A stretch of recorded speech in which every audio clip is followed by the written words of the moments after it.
بسم اللہ الرحمن الرحیم۔ السلام علیکم، آپ دیکھ رہے ہیں الف نیوز اور میں ہوں آپ کے ساتھ ماجد علی۔ شامل کرتے ہیں پاکستان اور دنیا بھر سے بریکنگ نیوز ہیڈ لائنز۔ کیا حماس نے ٹرمپ کی تجویز کردہ غزہ ڈیل قبول کر لی ہے؟ اس حوالے سے اہم خبر سامنے آ گئی۔ جنگ بندی اور یرغمالیوں کی رہائی کے لیے امریکی صدر ڈونلڈ ٹرمپ کی تجویز کردہ غزہ ڈیل قبول کرنے کے حوالے سے فلسطینی مزاحمتی تنظیم حماس کی وضاحت سامنے آ گئی۔ خبرساز ایجنسی روئٹرز کی رپورٹ کے مطابق حماس نے واضح کر دیا ہے کہ مزاحمتی تنظیم کو امریکی صدر ڈونلڈ ٹرمپ کا غزہ جنگ بندی کا منصوبہ موصول نہیں ہوا۔ یہ خبریں ایک ایسے وقت میں سامنے آ رہی ہیں جب اسرائیل غزہ میں بھرپور فوجی طاقت کا استعمال کر رہا ہے۔ حماس کی جانب سے رد عمل اسرائیلی اخبار ہیریٹیج کی ایک رپورٹ کے بعد سامنے آیا، جس میں دعویٰ کیا گیا تھا کہ مزاحمتی تنظیم نے ڈونلڈ ٹرمپ کی تجویز کردہ غزہ ڈیل قبول کر لی ہے، جس کے تحت سینکڑوں فلسطینی قیدیوں کے بدلے تمام اسرائیلی یرغمالیوں کو رہا کیا جائے گا اور اسرائیلی فوج غزہ سے نکل جائے گی۔ اسرائیلی خبرساز ادارے کی رپورٹ کے مطابق تجویز میں حماس کی غزہ میں حکمرانی ختم کرنے اور اسرائیل کا اس علاقے کو ضم نہ کرنے یا وہاں کے فلسطینی کو بے دخل نہ کرنے کی یقین دہانی بھی شامل تھی۔ تاہم حماس کے ایک سینئر عہدیدار نے شناخت ظاہر نہ کرتے ہوئے روئٹرز سے گفتگو میں واضح کر دیا ہے کہ ہمیں کوئی منصوبہ پیش نہیں کیا گیا۔ واضح رہے کہ امریکی صدر ڈونلڈ ٹرمپ نے جمعے کو صحافیوں سے گفتگو میں کہا تھا کہ ایسا لگتا ہے غزہ پر معاہدہ ہو گیا ہے، لیکن انہوں نے اس کی تفصیلات یا وقت کے بارے میں کچھ نہیں بتایا تھا۔ خبر کے اگلے حصے میں بات کرتے ہیں غزہ اور مغربی کنارے کے معاملے پر امریکی صدر کا مشورہ مت مانو۔ اسرائیلی انتہا پسند وزراء نے اسرائیلی وزیر اعظم پر زور دیا کہ وہ امریکی صدر ڈونلڈ ٹرمپ کا مشورہ مت مانیں اور غزہ و مغربی کنارے پر قبضے کے لیے مہم جاری رکھیں۔ غیر ملکی میڈیا کی رپورٹ کے مطابق غیر قانونی یہودی آباد کاروں اور انتہا پسندوں کی نمائندگی کرنے والے دو اسرائیلی وزراء نے نتنیاہو پر زور دیا ہے کہ وہ غزہ اور مغربی کنارے کے حوالے سے امریکی صدر ڈونلڈ ٹرمپ کی بات نہ مانیں، کیونکہ اس سے فلسطینی ریاست کے تصور کو تقویت ملتی ہے۔ اسرائیلی وزیر اعظم نتنیاہو کی کابینہ میں شامل ان دونوں انتہا پسند وزراء سموٹریچ اور ایتمار بن گوئر پر آسٹریلیا، برطانیہ، کینیڈا، نیوزی لینڈ، ناروے اور نیدرلینڈ کی جانب سے ان کے جارحانہ پالیسیز کی وجہ سے داخلے پر پابندی لگی ہوئی ہے۔ اس سے قبل امریکی صدر نے اسرائیلی وزیر اعظم سے ملاقات کے دوران مشورہ دیا تھا کہ وہ اسرائیل کے مغربی کنارے کے منصوبے کی اجازت نہیں دیں گے۔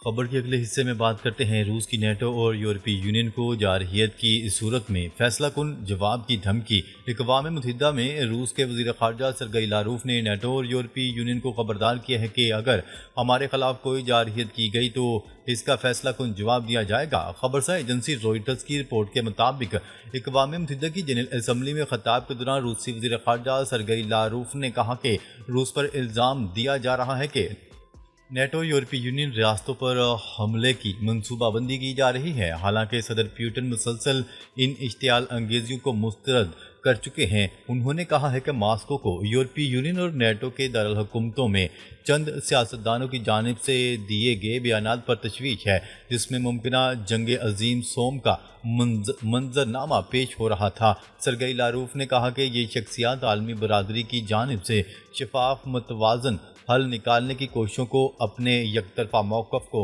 ہر کسی پر تھوپ کر کمزور کر رہی ہیں۔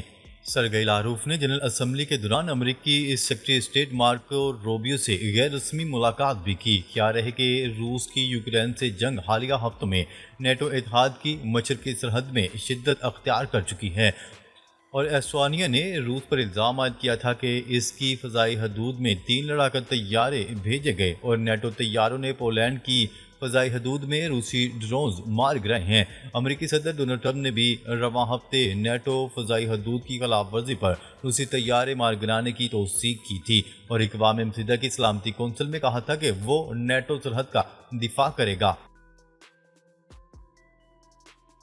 خبر کے اگلے حصے میں بات کرتے ہیں کولمبیا کے صدر کا اسرائیلی مظالم کے خلاف عالمی فورس بنانے کا مطالبہ۔ کولمبیا کے صدر گستاوو پیٹرو نے فلسطینی عوام پر جاری اسرائیلی مظالم کے خلاف عالمی برادری سے اپیل کی ہے کہ ایک ایسی عالمی فورس تشکیل دی جائے جو امریکی فوج سے بھی بڑی ہو۔ نیو یارک میں فلسطین کے حق میں مظاہرے سے خطاب کرتے ہوئے کولمبیا کے صدر نے کہا کہ عالمی فورس کا مقصد انسانیت کا تحفظ ہونا چاہیے۔ انہوں نے امریکی فوجیوں سے بھی کہا کہ وہ ڈونلڈ ٹرمپ کے احکامات نہ مانیں اور انسانیت کے لیے ہتھیار اٹھائیں۔ امریکہ نے کولمبیا کے صدر کے خطاب کو اشتعال انگیز قرار دیتے ہوئے ان کا ویزا منسوخ کر دیا۔ تاہم وطن واپسی پر صدر پیٹرو نے کہا کہ وہ دنیا کے ایک آزاد شہری ہیں، صرف کولمبیا ہی نہیں بلکہ یورپی شہریت بھی رکھتے ہیں، اس لیے امریکہ جانے کے لیے انہیں صرف سفری اجازت نامہ درکار ہوگا۔ واضح رہے گا کولمبیا کے صدر اس سے قبل اقوام متحدہ کی جنرل اسمبلی میں بھی امریکی صدر ڈونلڈ ٹرمپ اور امریکی پالیسیوں کو شدید تنقید کا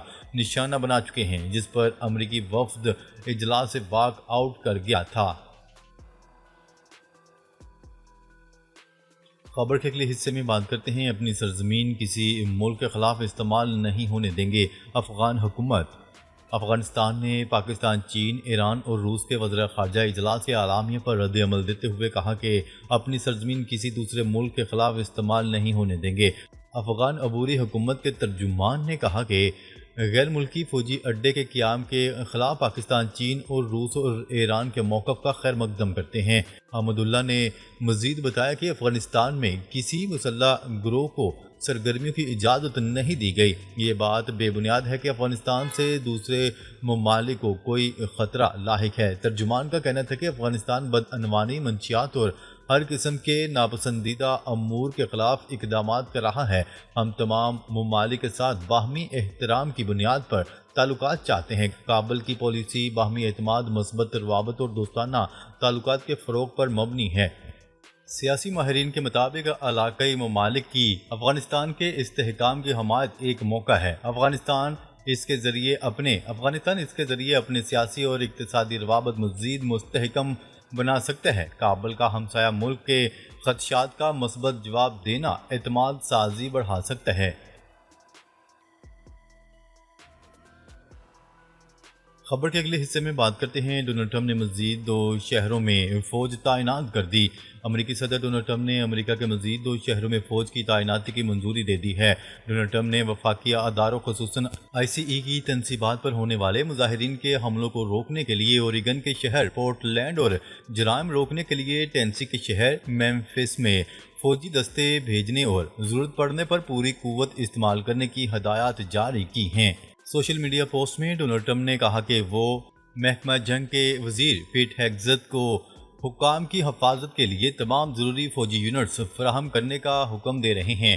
ٹینیسی کے گورنر بل لی نے کہا ہے کہ میمفس میں قومی گارڈ، متعدد وفاقی ایجنسیوں کے ایجنٹس اور اضافی ٹینیسی ہائی وے پیٹرول افسران اگلے ہفتے سے تعینات ہو سکتے ہیں۔ ریاستی گرانٹس کے ذریعے میمفس کی عوامی حفاظت کے لیے $100 ملین فراہم کیے جائیں گے۔